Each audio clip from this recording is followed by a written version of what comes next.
Shaksgam Valley is Indian territory. We have never recognized the so-called China-Pakistan boundary agreement that happened in 1963.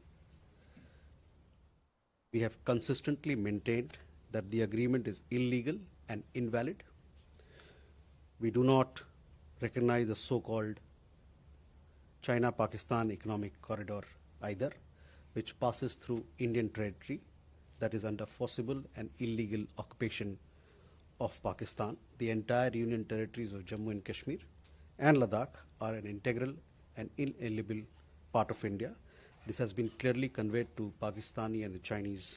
Sir जय हिंद। Lieutenant general Sanjay Kulkarni sir, जय हिंद। बहुत बहुत शुक्रिया समय देने के लिए। Thank you sir. जय हिंद राजेश, जय हिंद। थैंक यू सर, आपने समय दिया। दरअसल एक बड़ा अहम इश्यू सामने आया जिसके ऊपर बहुत कम चर्चा होती है, लेकिन मुझे लगा कि उस पर बात होना बहुत जरूरी है।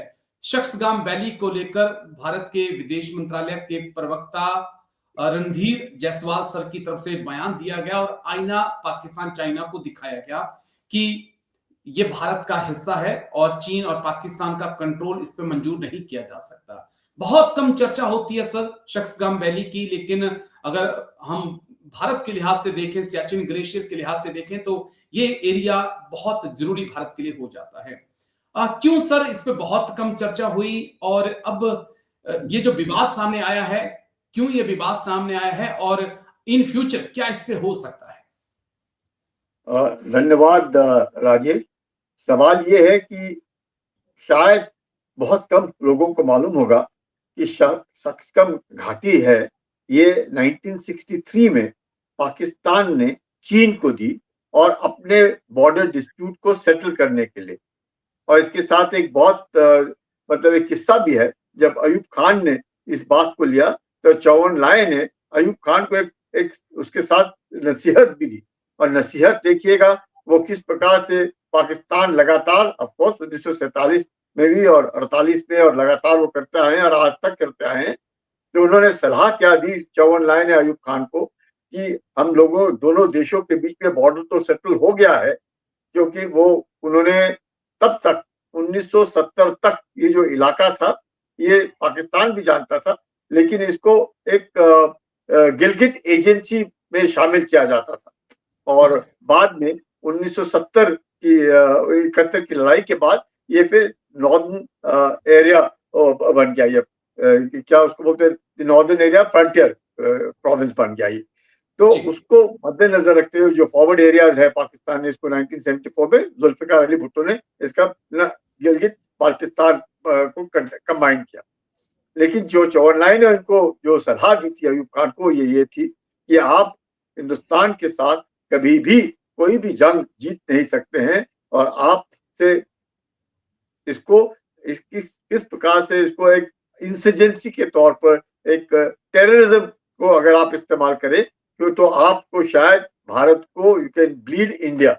और वो यही एक तरीका है आपका, अगर भारत को आपके साथ मतलब आपने अगर भारत को परेशान करना है और उसके अंदर आतंक फैलाना है, क्योंकि आप एक जैसे दिखते हैं, आप एक जैसे बोलते हैं, आप एक जैसे खाते हैं, तो आप लोगों को कोई दिक्कत नहीं होगी भारत के अंदर आतंक फैलाने के लिए। तो ये तो सलाह दी किसने? चीन ने। इसको पाकिस्तान को 1963 में कहा जाता है।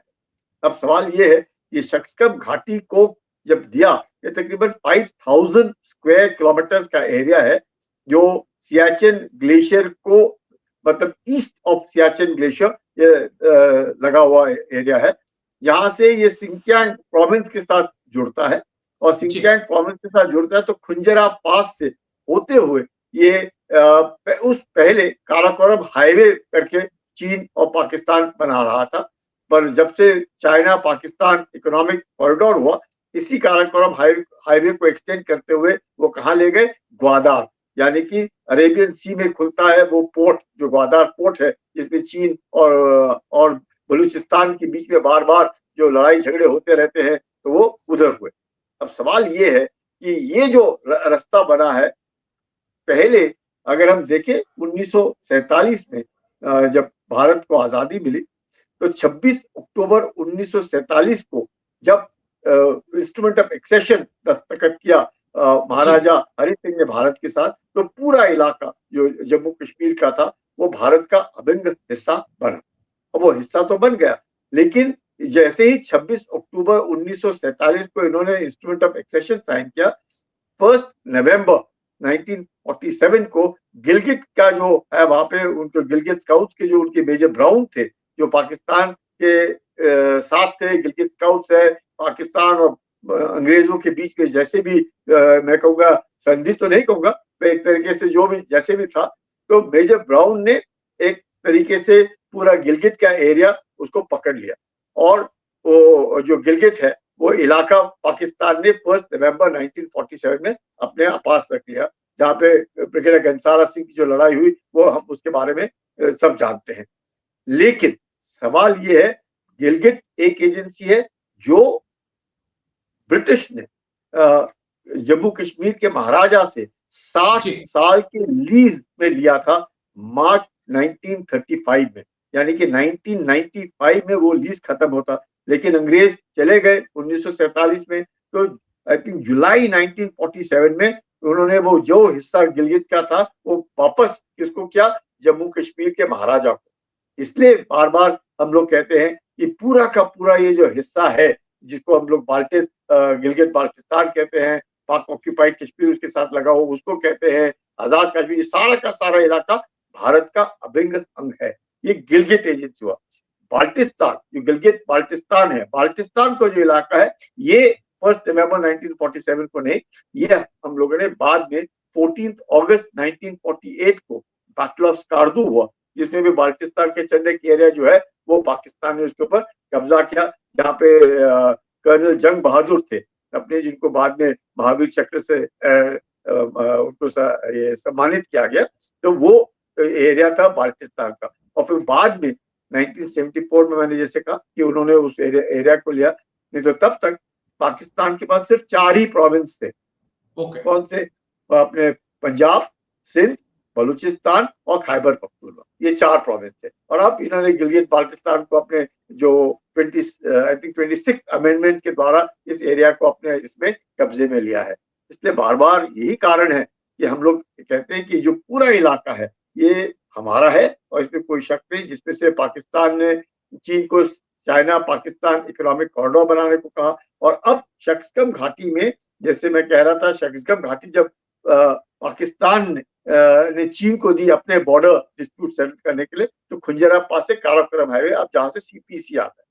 लेकिन अब चीन ने क्या किया, तो उस शक्सकम घाटी को अघील पास है, और उस अघील पास को उसने चीन ने सोचा नजदीक लाने के लिए, जिससे कि जितना नजदीक हो सके वो थोड़ा आसान एरिया है खुंजरा पास की जगह कि अपना अघील पास से जोड़ करके, जिससे वो पास तकरीबन हम कहेंगे कि काराकोरम पास के नजदीक भी आता है, अपने सियाचिन के नजदीक भी आता है, तो ऑफकोर्स 40-50 किलोमीटर की दूरी पर है, लेकिन उतना ही नजदीक आने का चीन कोशिश कर रहा है। तो हमें मालूम है कि चीन पीछे क्या कर रहा है, जो सैटेलाइट इमेजरीज है उससे पता चलता है वो क्या पीछे रास्ता बना रहे, जो इस सीपीईसी को जोड़ेंगे और वो सीधा का सीधा कहा जाएगा, ग्वादर जाएगा। तो इसी एरिया को लेकर के अपने जो फॉरेन मिनिस्ट्री का जो स्टेटमेंट आया है, बिल्कुल ठीक, ये पूरा का पूरा इलाका भारत का है, जिसके ऊपर अवैध कब्जा पाकिस्तान ने किया है, और उस अवैध कब्जे के ऊपर उस अवैध कब्जा जो शक्सकम घाटी है जो हिंदुस्तान की है, वो पाकिस्तान ने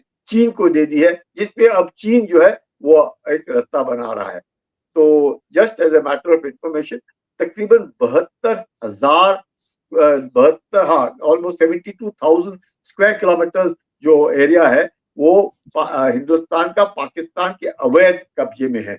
उसके साथ ये वाला इलाका जो है शक्सकम घाटी 5,000 स्क्वायर किलोमीटर, ये भी अवैध कब्जे में पाकिस्तान का था, अब उसने चीन को दे दिया, और चीन के पास आज की तारीख में तकरीबन 38,000 स्क्वायर किलोमीटर अक्साई चीन का इलाका है जो अवैध कब्जे में है। तो भारत का आप देख सकते हैं कितना एरिया अवैध कब्जे में, कुछ पाकिस्तान में है और पाकिस्तान के पास है, और कुछ चीन के पास। या राजेश जी, मैं बस एक सवाल और, क्योंकि मुझे बहुत अच्छे से याद है 2019 का वक्त था, गृह मंत्री अमित शाह थे, उन्होंने संसद में पीओके का मुद्दा उठाया, पीओके के बाद अक्साई चीन की बात हुई, और उसके तुरंत बाद हमने गलवान में झड़प देखी दोनों की। अब शक्सगाम वैली की बात भी सामने आ रही है। आने वाले वक्त में भारत और चाइना के बीच हम और टेंशन एलएसी पर देख सकते हैं सर? बिल्कुल, देखिए टेंशन तो रहेगा, लेकिन हम लोगों का मकसद है कि चीन के साथ अगर संबंध सुधरते हैं, बहुत अच्छी बात है और सुधरने भी चाहिए। हम हर पड़ोसी के साथ, पाकिस्तान के साथ भी संबंध सुधरने चाहिए। लेकिन अगर जिस तरीके की गतिविधियां हो रही हैं, जिस प्रकार से विस्तारवाद चीन करता है और जिस प्रकार से पाकिस्तान चीन की मदद करता है और पाकिस्तान चीन की गोदी में जाके बैठ गया है और दोनों देशों के अभी तक के जो उसका रवैया रहा है, उनके ऊपर हम हमेशा शक के दायरे में देखते हैं। तो सतर्कता बरतनी बहुत जरूरी है। अगर हम सतर्क रहेंगे तो ही हम यकीन कर सकते हैं कि यहाँ पर कोई ऐसे हरकत विस्तारवाद के लेकर के चीन ना करे। और पाकिस्तान भी जो है, जैसे गिलगित बाल्टिस्तान हुआ उधर, क्योंकि गिलगित बाल्टिस्तान से स्कार्दू के इलाके से ही रास्ता आता है जो पाकिस्तान सियाचिन ग्लेशियर में आने की कोशिश करता है, सोल्टोरो रिज को पार कर करके। है नहीं कहीं नजदीक भी, लेकिन कोशिश करता है। उसी माफिक जो सीपीईसी है, चाइना पाकिस्तान इकोनॉमिक कॉरिडोर जो बन रहा है, वो भी वहां से भी एक रोड अब उन्होंने निकाला है, स्कार्दू ज्वाइन किया है, यानी कि सीपीईसी से 200 किलोमीटर अंदर लेके स्कार्दू रोड ज्वाइन किया है। वैसे G219 जो एक उनका एक्सप्रेस वे है, उसके साथ उन्होंने एक बाइफर्केशन लेकर के इसी तरह अगील पास को जोड़ा है शक्सगम घाटी में। तो ये कहीं ना कहीं इस तरह की हरकतें जो चीन करता है, तो इसको ऊपर निगरानी रखना बहुत जरूरी है, सतर्कता बरतनी बहुत जरूरी है। और हम ये नहीं कह सकते कि नहीं वो उनका यह इलाका हमारा है। और इसलिए बार बार पार्लियामेंट के अंदर होम मिनिस्टर जो कहते हैं वो बिल्कुल ठीक कहते हैं कि गिलगित बाल्टिस्तान, आजाद कश्मीर का एरिया, पाकिस्तान ऑक्युपाइड कश्मीर, ये सारा का सारा हिंदुस्तान का अभिन्न अंग है। और इसको कब लेंगे वो देखेंगे, कब लेना है वो तो